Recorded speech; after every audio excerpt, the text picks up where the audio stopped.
तुम सबसे पहले इन इंद्रियों को सुधारो, वश में करो। ये ज्ञान विज्ञान का नाश करने वाले महापापी काम को अवश्य बलपूर्वक मार डाल।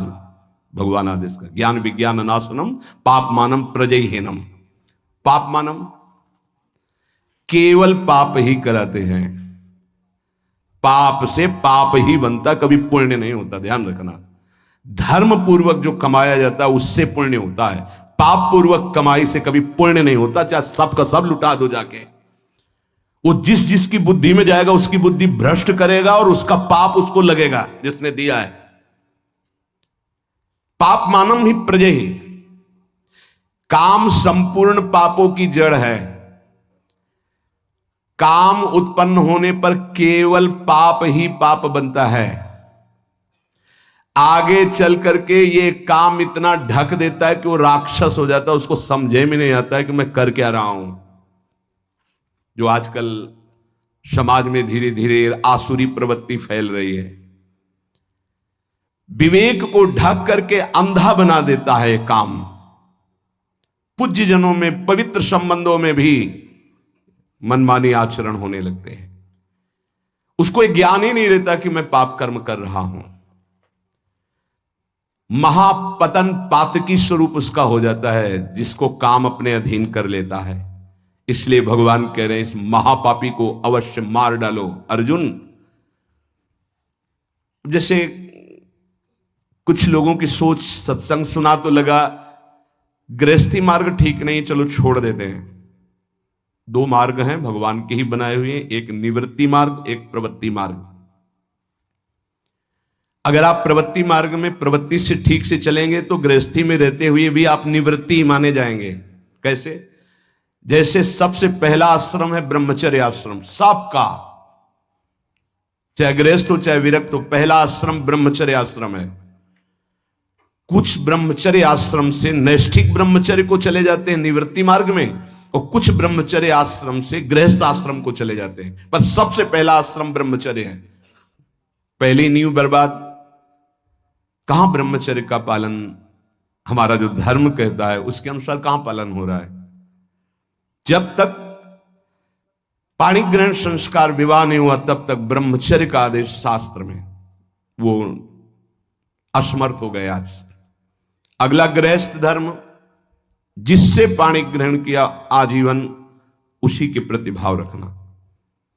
संतानोत्पत्ति धर्म रूपी काम, आगे चलकर आपको वैराग्य हो जाएगा, अपने आप वैराग्य हो जाएगा, भोगों से वैराग्य हो जाएगा, क्योंकि धर्मो रक्षति रक्षिता। आप धर्म से चल रहे थे, इसलिए तीसरा मार्ग वानप्रस्थ।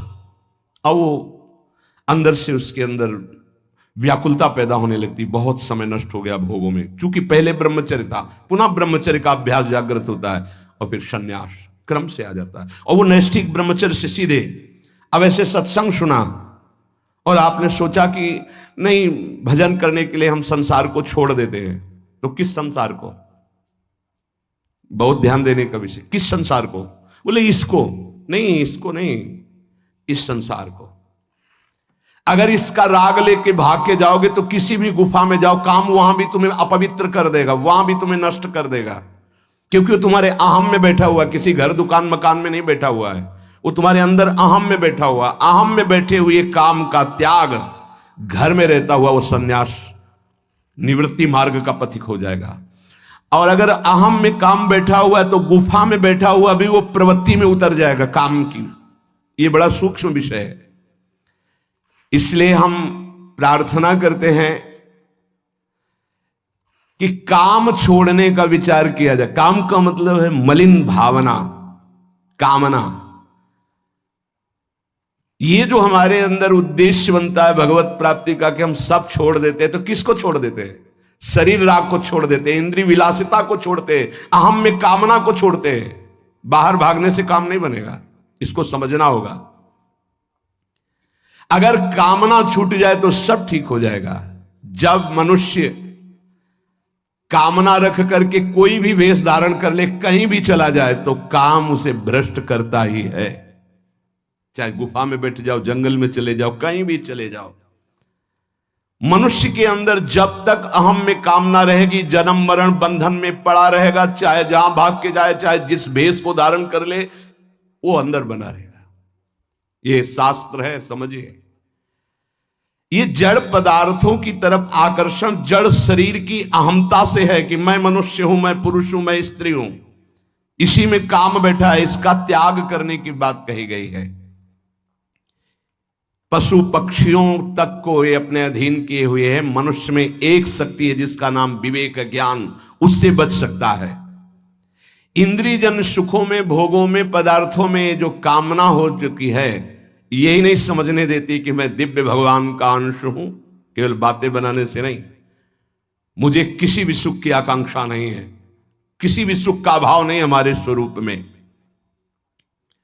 जब भोगों में रुचि बढ़ जाती है तो फिर रुपए का महत्व जागृत हो जाता है। रुपए में जब महत्व, तो फिर रुपए की गिनती बैंक बैलेंस में कितने हुए, बोले इतने, बोले और इतने हो जाए, और इतने हो जाए, बढ़ता चला जाता है।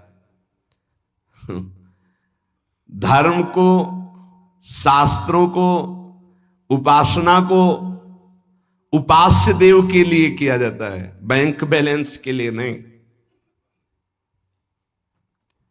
अगर हमारे उपदेश का फल रुपया है, हमारे प्रवचन का फल रुपया है, हमारे अंदर का उद्देश्य रुपया है, शास्त्रों का भाव नहीं समझ पाएंगे, ज्ञान ढका रहेगा, जागृत नहीं होगा।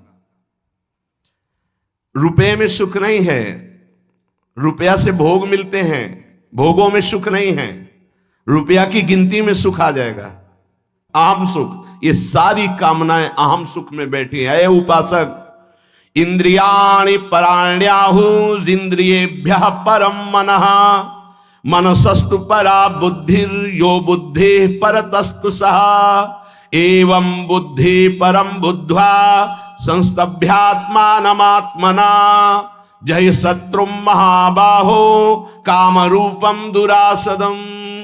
हे अर्जुन, ध्यान दो, तुम जीत जाओगे, काम पर विजय प्राप्त कर लोगे। क्या? इंद्रियों से, स्थूल शरीर से श्रेष्ठ, सबल, प्रकाशक, व्यापक और सूक्ष्म मन है। स्थूल शरीर इंद्रियों से सबल, इंद्रियों का प्रकाशक, व्यापक मन है। मन से भी पर, बलवान, निर्णायक, प्रकाशक बुद्धि है, और बुद्धि का जहां से प्रकाश हो रहा है वो अहम है, और उस अहम में काम बैठा हुआ है। दुश्मन का पता चल जाए तो मारने में देर नहीं लगती।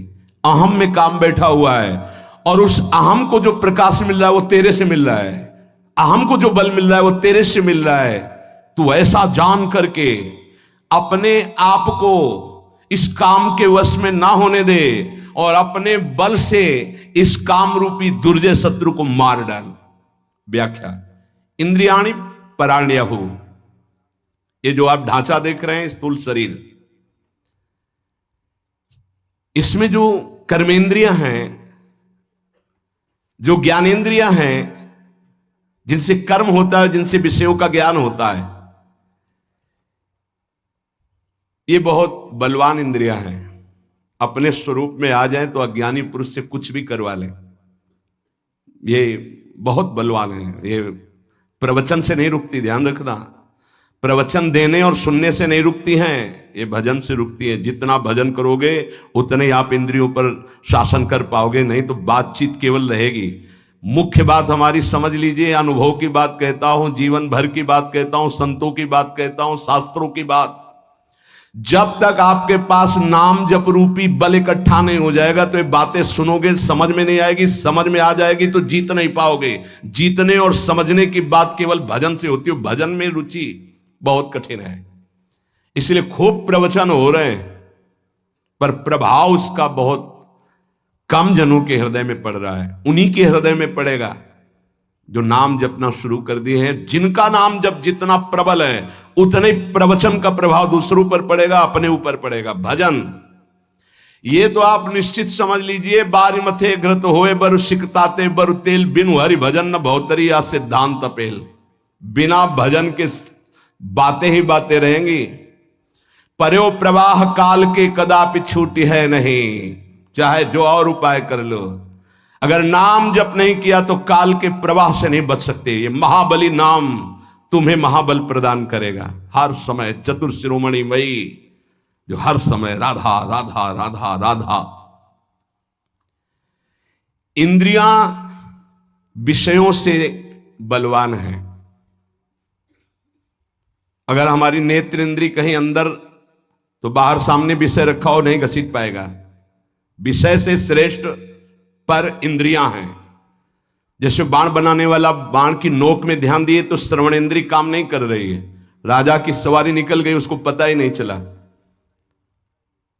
अगर हमारी अंदर से इंद्री कहीं और लगी हुई है तो बाहर कोई विषय नहीं खींच सकता। शब्द स्पर्श रूप रस गंध, इसलिए कहा शब्द स्पर्श रूप रस गंध से बलवान और पर इंद्रियां हैं।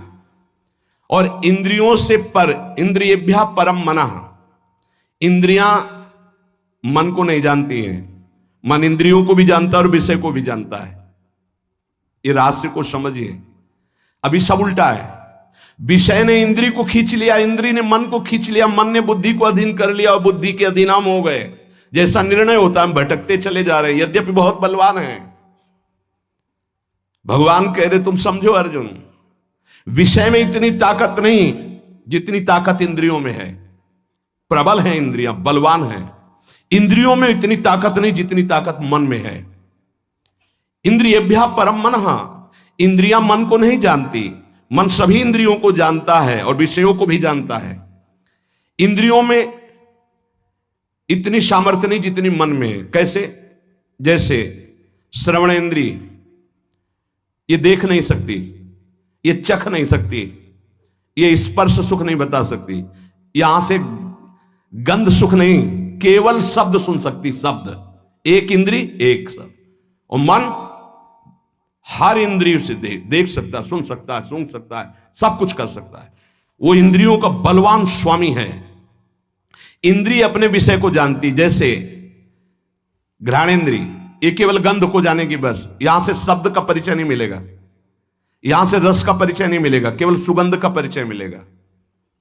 त्वचा केवल स्पर्श को जानती है, यहां से गंध का परिचय नहीं मिलेगा, शब्द का परिचय नहीं मिलेगा, रस का परिचय नहीं मिलेगा। रसेंद्री केवल रस को जानती है, यहां से गंध का परिचय नहीं मिलेगा, यहां से स्पर्श का परिचय नहीं मिलेगा। रसेंद्री रस को जानती है, रसना केवल रस को जानती है, शब्द स्पर्श रूप और गंध को नहीं जानती। नेत्रेंद्री केवल रूप को जानती है। ऐसे अलग अलग इंद्रियां, ये जानने वाली ज्ञान इंद्रियां हैं और भोगने वाली कर्मेंद्रियां हैं। और इन 5 ज्ञानेंद्रिय 5 कर्मेंद्रियों को पूर्णतः जानने वाला ये मन है। उल्टा ये हो गया कि इन इंद्रियों ने मन को फंसा लिया है, हमारी दुर्गति का कारण। मन इन सबसे बलवान है, सूक्ष्म है, जानकारी है उसको, पर वो फंस गया इंद्रियों को। इंद्रियां फंस गई विषयों में। यद्यपि विषयों से बलवान इंद्रियां हैं, इंद्रियों से बलवान मन है, पर विषय ने फंसा लिया इंद्री को, इंद्री फंस गई मन में। अब कह रहे हैं मनसस्तु पराबुद्धि। वैसे सच्चा इनका स्वरूप यही है कि विषयों से बलवान इंद्रियां हैं, इंद्रियों से बलवान मन है और मन से बलवान बुद्धि है। मनसस्तु पराबुद्धि। मन बुद्धि को नहीं जानता, लेकिन बुद्धि मन को जानती है, इंद्रियों को जानती है, विषय भोगों को जानती है। मन कैसा है? बोले इस समय शांत है। मन कैसा है? बोले लग नहीं रहा, शांत है। ये ज्ञान किसको? बुद्धि को। ठीक है या बेठीक है, इंद्रियां कहां भाग रही, मन कहां जा रहा, सारा निर्णय बुद्धि करती है। बुद्धि मन को, मन के संकल्पों को, इंद्रियों को, इंद्रियों के विषयों को, सबको जानती है। ये सबसे श्रेष्ठ प्रकाशक, बलवान, व्यापक और सूक्ष्म है बुद्धि। या बुद्धि परतस्तु सा।